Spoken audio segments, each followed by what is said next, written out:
What is up, guys? It is me, Heidi Powell, here today on my YouTube channel with something that I don't do very often.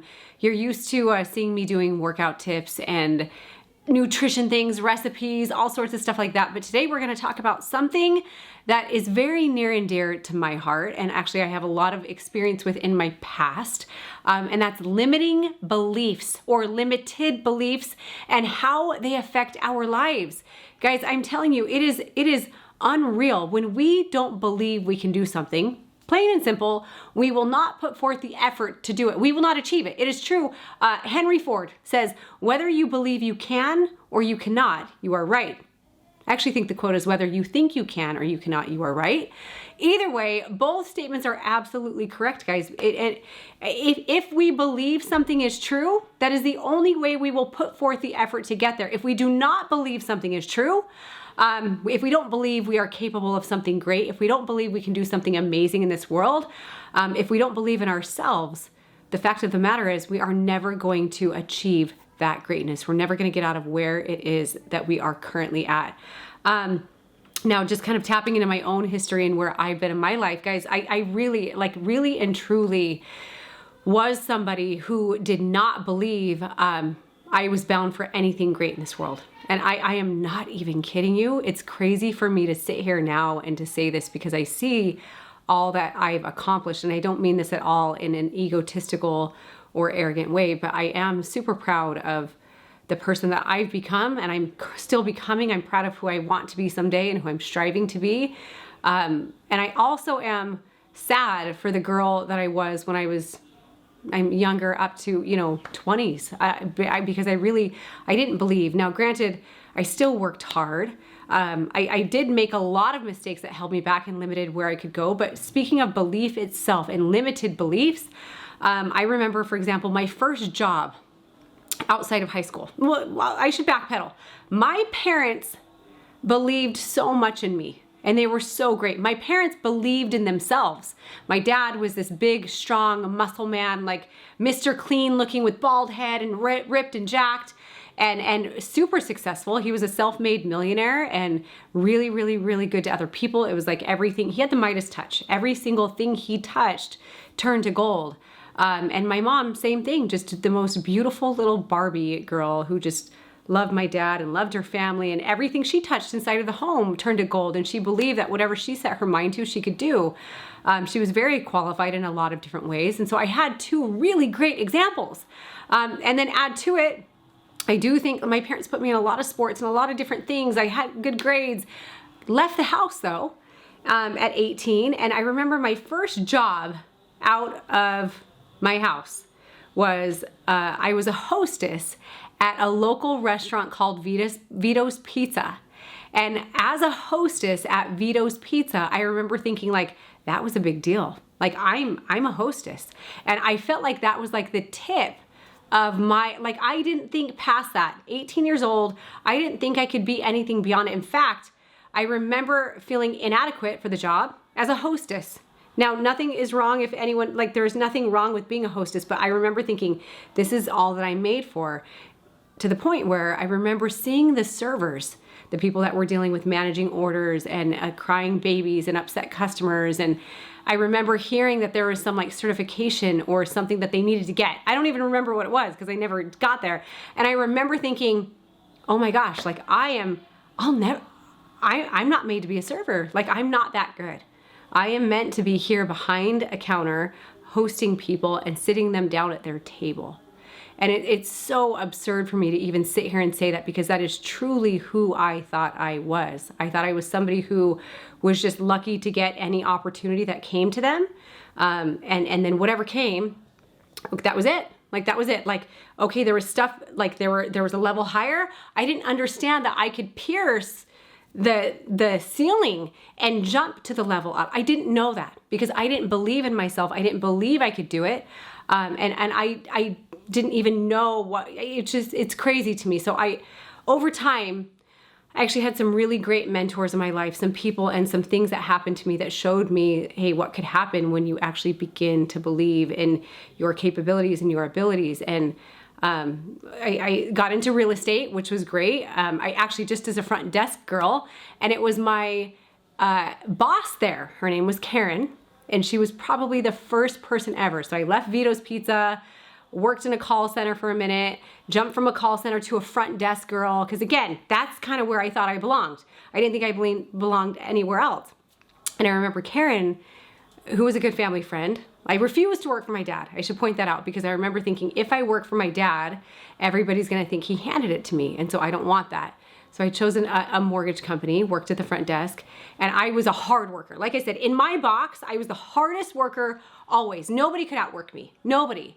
And Karen came to me one day and had said, Heidi, like, you are incredible. Like, you work harder than anyone else. You answer those phones like crazy. You know exactly what to do. You're proactive. You don't even need to be asked what to do. I remember, like, she said to me, you are bound for greatness. You are talented.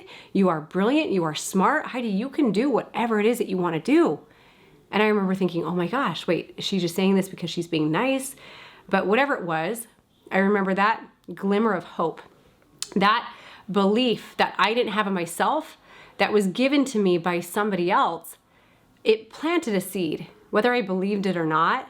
I remember it sitting in my head, and I remember it made me feel really, really, really, really good.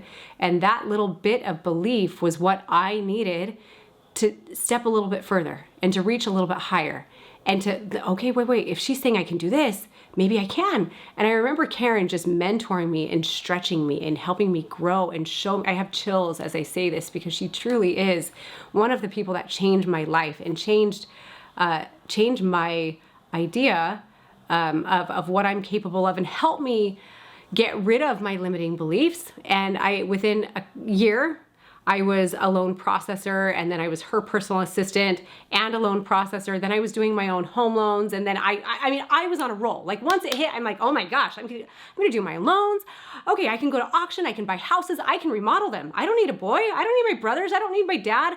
I can remodel the homes, I can sell the homes, I can make money, I can give somebody an opportunity to get into the house for the very first time while I fix their credit. Like, I just remember I was on a role for the first time, and I started to see what I could do. And it was shortly after that that I actually met Chris. I married, divorced. I did real estate the whole time I was married the first time.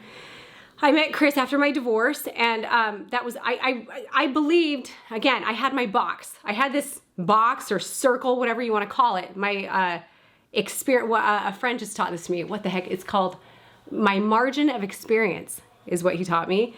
And I lived in this margin of experience, and I didn't even know. Like, it was like, hey, I'm here in the middle, and like, I have all the things that I've accomplished and I've done. I didn't even know that there was a world outside of that. I didn't know that I could do more than what I was doing, and I felt successful and great.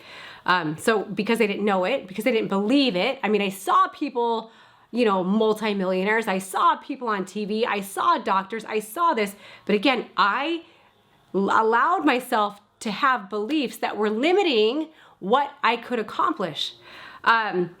So actually, when I met Chris, that was like another aha moment. He came into my life, and I don't think I've ever met another human being that dreams the way that he does and believes the way that he does. He believes in everybody, including me, and just watching him believe in everybody else and believe in me and believe in himself.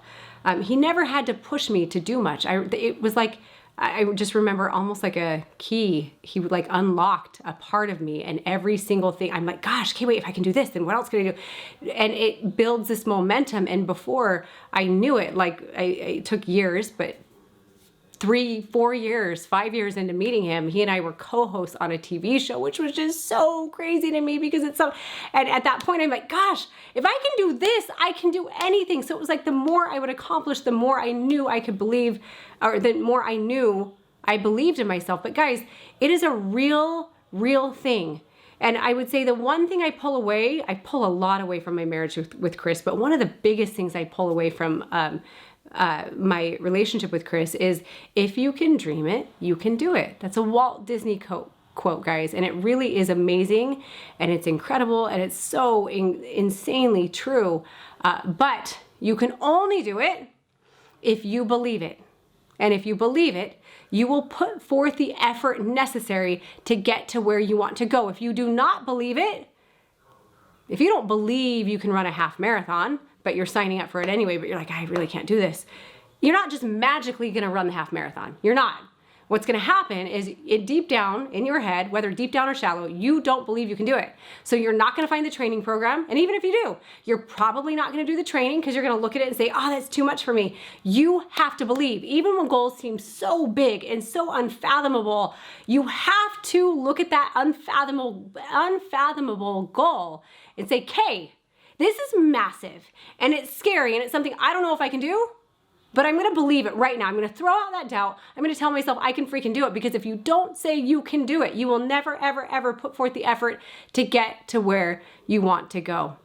Also, someone was telling me recently, how do you eat an elephant? It's huge, right? One bite at a time. It's as simple as that, guys. There's so much more. I have so many lessons that I've come up with over the years. I know, again, what you see fitness, you see nutrition, you see my family, you see funny things, you know, because I do love life. I have a lot of fun, but I must say the thing I'm the most passionate about is helping people realize their true potential and empowering them to be the best that they can be, empowering them to find the bits and pieces of them that are already inside that they don't know, and taking them, extracting them, creating some amazing things with it, and living the life that they've always wanted to live. And guys, I really believe in my last 12 years working with Chris and working with super obese people, and then my 26 years prior of really mess ups. I had a lot of ups and downs, highs and lows, a lot of mistakes that I learned from, which, gosh dang, I wouldn't be where I am today if I didn't have those. But I believe I've come up with some pretty incredible tactics and tools to live a better life. And I'm so excited to finally be able to share them with you. I have a course called Secrets of Goal Setting that is coming out, as well as 5 Days to Balance Bootcamp. I'm gonna put all of the information on that down below. And in it, we're gonna talk about all of these things. We'll talk about limiting beliefs. We talk about everything you need to live your best life. Guys, okay, that is it for now. If there's anything else, especially in this realm, you want to hear about, please let me know. Comment below, and I will see you next time. Mwah!